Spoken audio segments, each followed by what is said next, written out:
It's no wonder that in 2021, San Francisco issued only 2,000 permits for new homes. Sure, there are people living in the streets, but that's because we want to make sure the apartments they don't live in are perfect.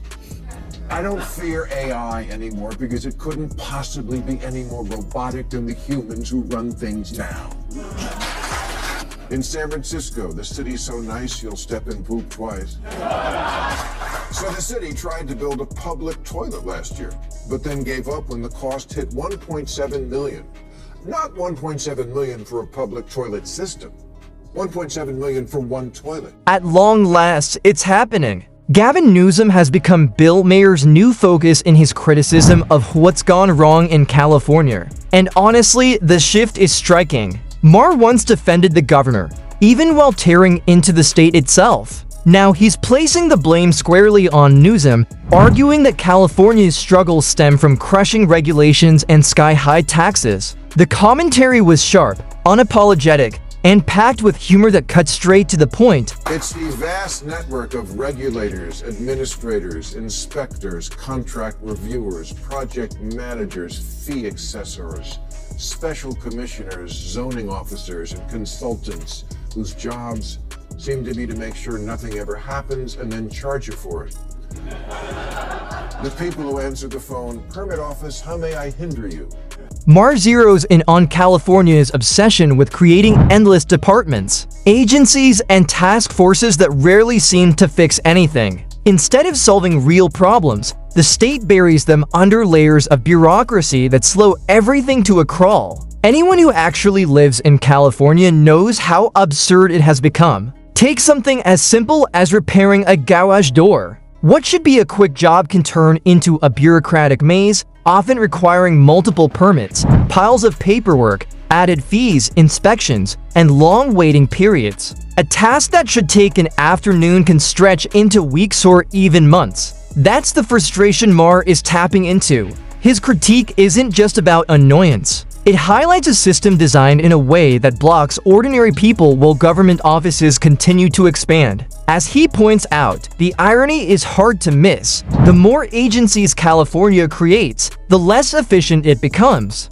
Workers end up stuck navigating red tape instead of getting things done, and progress slows to a standstill. It feels like San Francisco is actually proud of being impossible.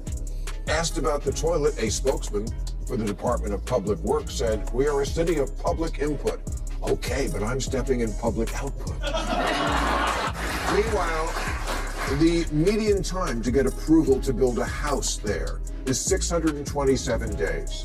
That's 217 days longer than it took to build the Empire State Building.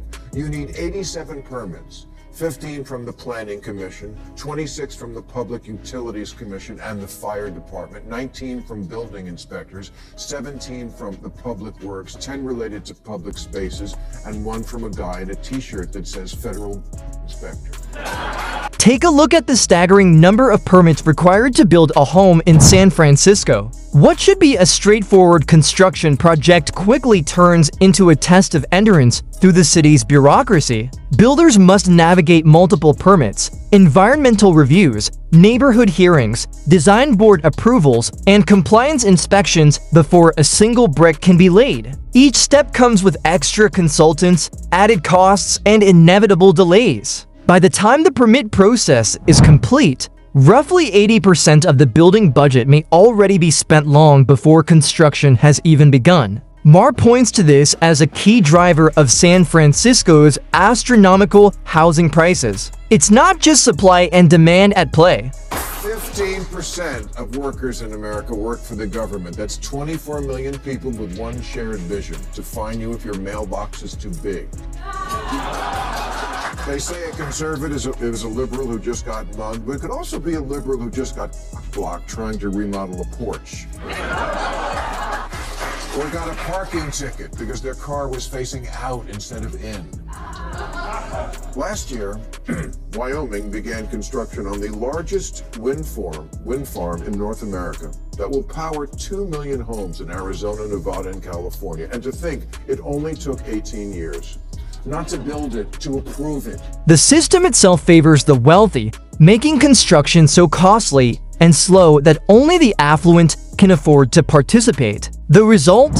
Fewer homes, higher prices, and a city increasingly out of reach for ordinary residents. The inefficiency doesn't stop at housing. Consider the approval of a single wind energy project designed to bring power from Wyoming to California. It took an astonishing 18 years to get the green light. 18 years of environmental reviews, public hearings, lawsuits, bureaucratic hurdles, and repeated revisions before a single turbine could even be installed.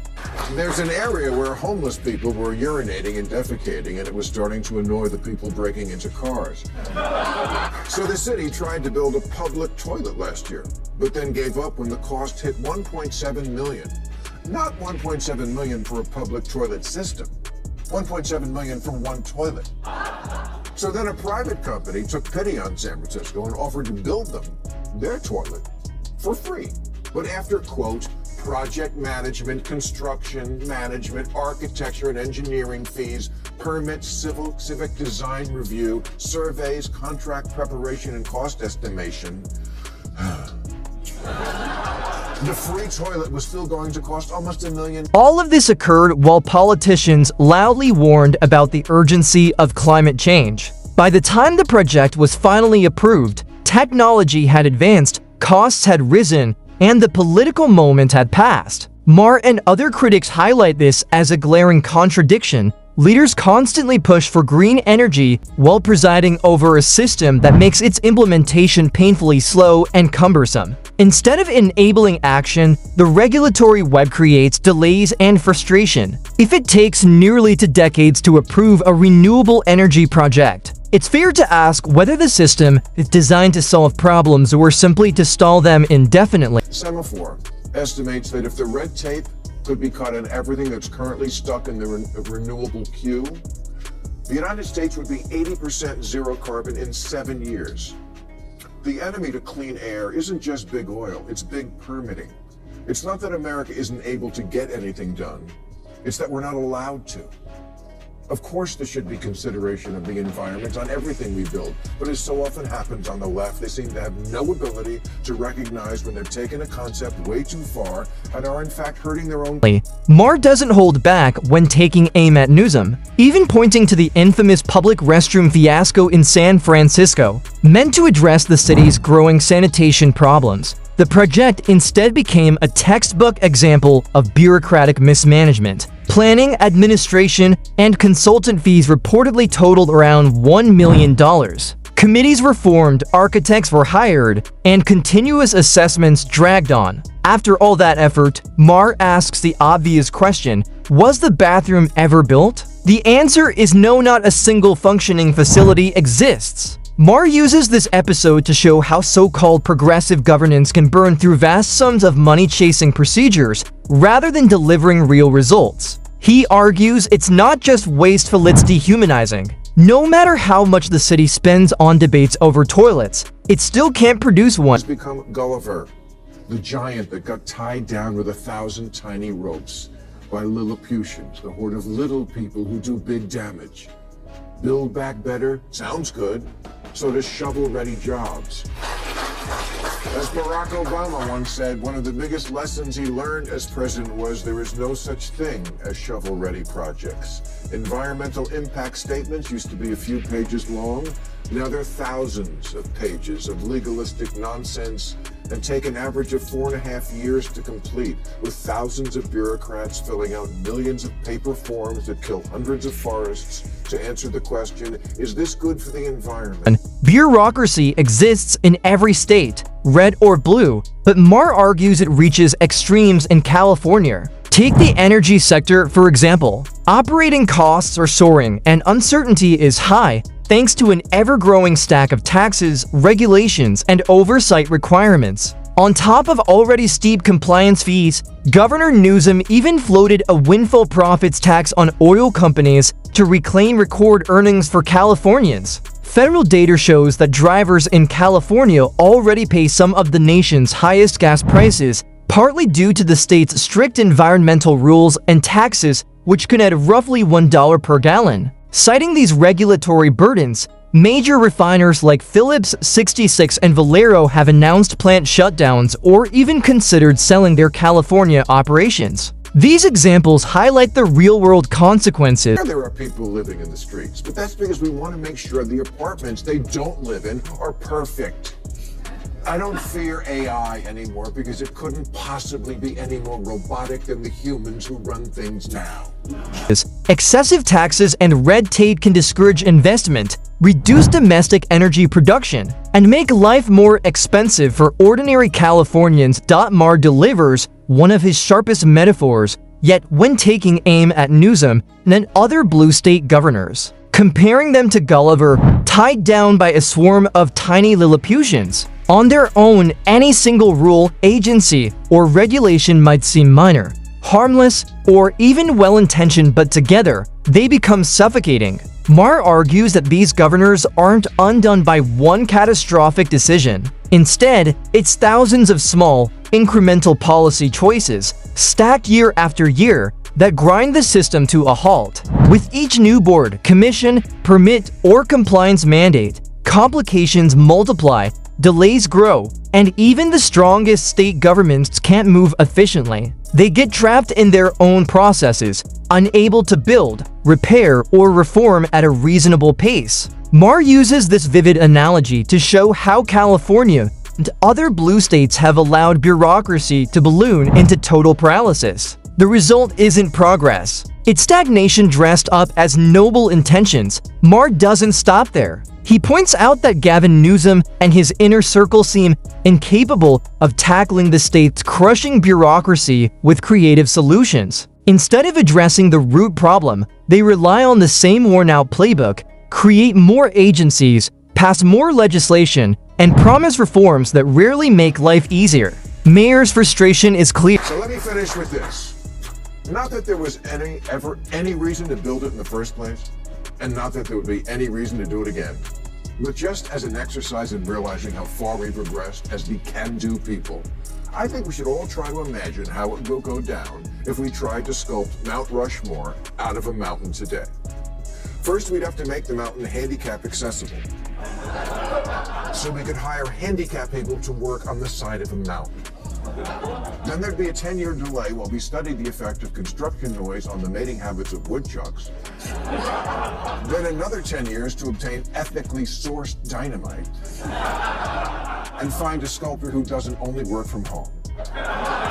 Here, California is rich in resources and ideas, yet it lacks leaders willing to challenge the machinery they've built. Every problem comes with another layer of oversight, more rules, and additional committees. The outcome? Life in the state becomes more expensive and government more cumbersome. According to Maher, Newsom and his allies live in a political bubble where governance is confused with bureaucratic expansion. The inevitable result is paralysis visible in housing, infrastructure, energy, and more. It's not that solutions don't exist. The problem is the political will to cut through the red tape and actually implement them. Maher didn't hold back in poking fun at Gavin Newsom and his political allies, even joking about how much it would cost and how long it would take if America tried to carve Mount Rushmore today. He argues that modern requirements like environmental reviews, cultural impact studies, legal challenges,